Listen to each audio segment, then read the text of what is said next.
Hi guys, so today is the second time I've tried to film this video. The first time I tried to film it on my SLR because I'd like to use that for filming over my G12, but sadly neither of my batteries were charged for it, so I'm back to filming on my G12. So another thing, new glasses. I got them on the weekend. I love my old glasses, the black fade ones, and they're actually relatively new. But they were from Clearly Contacts and were $37, and I was a little worried about if they broke, I wouldn't have my updated prescription in another pair of glasses, and I had to use up my benefits, so I got these ones on the weekend, and I really wanted a pair of tortoiseshell ones as well. So today we are going to be doing a review of Mrs. Peregrine's Home for Peculiar Children and Mrs. Peregrine's Home for Peculiar Children, the graphic novel. I was sent the graphic novel from Eric of Cork Books for review, and I am very grateful for that. It is fantastic. I love both the book and the graphic novel. The book and the graphic novel are by Ransom Riggs, and the artist for the graphic novel is Cassandra Jean. The basic story is Jacob's grandfather calls him at work one day and he's all in a panic because he needs the key to get into his gun chest, and they won't give it to him because they think he's kind of crazy, and then it turns out they claim brutally murdered by dogs, but Jacob sees a monster, so he has to go through psychiatrist? Yes. He has to go to a psychiatrist, and it's this great story, and then he ends up going to Wales and finding the orphanage that his grandfather grew up in, which is Mrs. Peregrine's home.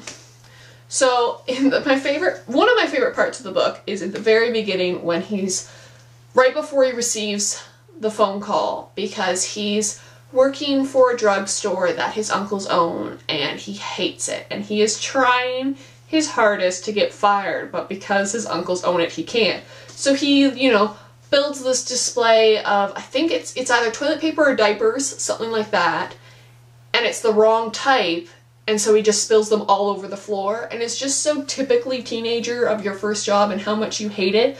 It brought back a lot of memories of my first job, in which I worked at a grocery store for all of a month. I think first jobs are meant to be hated. So that I thought was dead on. Ransom Riggs wrote that very well.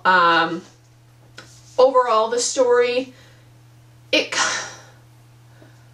really interesting. I think that it explores the concept of how people perceive things, and if you perceive things differently, you are seen of as crazy. It's really interesting how psychiatrists are dealt with.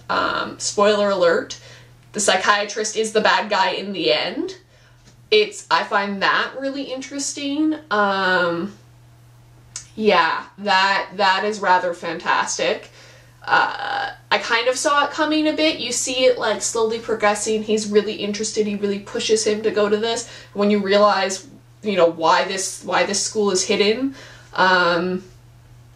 that kind of triggers a little bit. It's also accompanied by fantastic photos, like this one, which is of Mrs. Peregrine, and it's fantastic. It's a beautiful book. I owned the softback and I replaced it with the hardback because my OCD kicked in when I got Hollow City in the hardback and realized how beautiful it was. So this is the slipcase, and what I really like, the graphic novel is put out by Yen Press, but they did a fantastic job of matching them up. I don't know if you can see that. It's a bit taller and wider than the books, but it is a graphic novel. And inside, this is the novel. It's got writing on the front and on the side, and it's just really well done. And then the graphic novel is pretty much the same, but it doesn't have the writing on the front. So it's just the red cover with the side. The graphic novel as an accompaniment to the novel, I quite enjoy. They streamline the story a bit. Obviously, if you look at the novel versus the graphic novel clearly something got a little lost in the translation. But I didn't think it was detrimental to the story. I find, in similar to the way that movie adaptations happen, that graphic novels tend to streamline the story a bit, cut out, you know, some erroneous details. The artwork in this is fantastic. I love the way that they characterize one of my favorite characters, Emma. And here's a page, and that's how they design Emma, and I just think that that's beautiful. And just in general, it's really well done. It's a mix of color and black and white. I think they put a lot of effort into this, and like it's scenes where Jacob is in like the real world and where he's in the time loop are done in contrast, with black being the real world and color being the time loop, because apparently the time loop just makes sense to him because he is a peculiar child. And I thought that was really fantastic. I would highly recommend getting both. I also really liked the follow-up novel, Hollow City. I thought in Hollow City the pictures that match the story in the first one are fantastic. They're a little off in the second one, but still quite good. And I really can't wait for the conclusion of this series.